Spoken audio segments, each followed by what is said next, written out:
ఈ కర్తాల్ మహా పిరమిడ్ దీని ఆశయం ఏంటి? దీని ఉద్దేశ్యం ఏంటి? ఆయన ఎందుకనంటే చాలామంది అక్కడ ఫాలోవర్స్ ఉంటారు, వస్తారు, మెడిటేషన్ చేసుకుంటూ ఎళ్తారు. బట్ ఆహ్, ఇంకా కొన్ని కోట్ల మందికి మెడిటేషన్ చేయాలని ఇంట్రెస్ట్ ఉంటుంది. ధ్యానంలో కాసేపు కూర్చోవాలనే సంకల్పం కూడా ఉన్నవాళ్ళు చేయలేకపోయే సిట్యుయేషన్. ఎందుకంటే ఈ జనరేషన్‌లో ఎప్పుడు గూడా జాబ్‌లకి పరుగుల జీవితం వెళ్ళాల్సిన పరిస్థితి. ఎక్కడెక్కడో ఉద్యోగాల వేటలో ఉంటారు.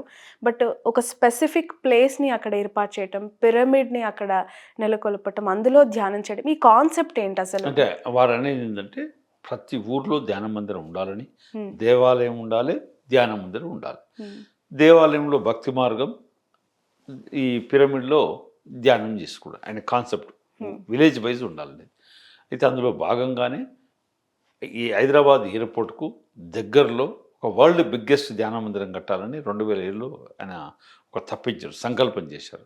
గురువులు కాబట్టి వాళ్ళు అన్న ప్రకారం వాళ్ళు దాదాపు 60-70 ఎకరాల ల్యాండ్ ఎక్వైర్ చేయడం, అందరూ సహాయ సహకారాలతోటి ల్యాండ్ ఎక్వైర్ చేసి వరల్డ్ బిగ్గెస్ట్ ధ్యాన మందిరం 180 ఫీట్ బై 180 ఫీట్ 4000 మంది కూర్చొని ఏకధాటిగా ధ్యానం చేసే విధంగా ఆ నిర్మాణం చేశాం. అక్కడ ఎన్నో స్ట్రక్చర్ చేశాం. 24 గంటలు ఉచిత భోజనం, ఉండడానికి ఒక 1000 మంది ఉండడానికి అకామిడేషన్స్. హ్మ్. ఆయన ఏంటంటే గ్లోబల్ మెడిటేషన్ హెడ్ క్వార్టర్ నిర్మాణం చేయాలి. ఓకే. బట్ వై ఈ పిరమిడ్ షేప్‌లోనే ఎందుకు ఎందుకు దాన్ని? అనేది కరెక్ట్ పాయింట్. ఎందుకంటే పిరమిడ్ అనేది ఒక సైంటిఫిక్ స్ట్రక్చర్ అది.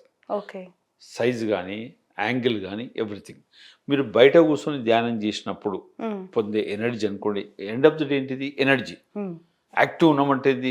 ఎనర్జీ. హ్మ్. డల్ ఉన్నామంటే ఏంది? ఎనర్జీ వీక్ అయినట్టు. హ్మ్. ఇది ఎనర్జీ అనేది తెలుసు కదా! అవును. ఎనర్జీ ఈజ్ అనంతం. అంతే. శక్తి అనేది అనంతం. హ్మ్.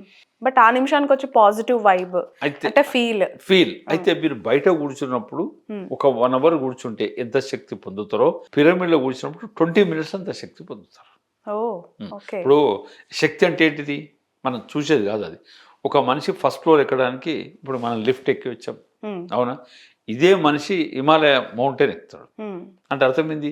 అరే ఆడు శక్తిమంతుడు. హ్మ్. Will power. అవునా కాదా? ఒక ఫ్లోర్ ఎగ్జాక్ట్. ఎక్కడానికి లిఫ్ట్ ఎక్కుతున్నాం. హ్మ్. హిమాలయ పర్వతాలు ఎక్కడానికి కూడా ఇదే మనిషి హ్మ్. ఎక్కుతున్నాడు. హ్మ్. కాబట్టి more energy you will get. హ్మ్. ఆ స్ట్రక్చర్‌లో కూర్చున్నప్పుడు నీకు ఏ డిస్టర్బెన్స్ ఉండదు. ఏది ఉండదు అనేది పిరమిడ్ ధ్యానం అనేది అందుకే పాపులర్.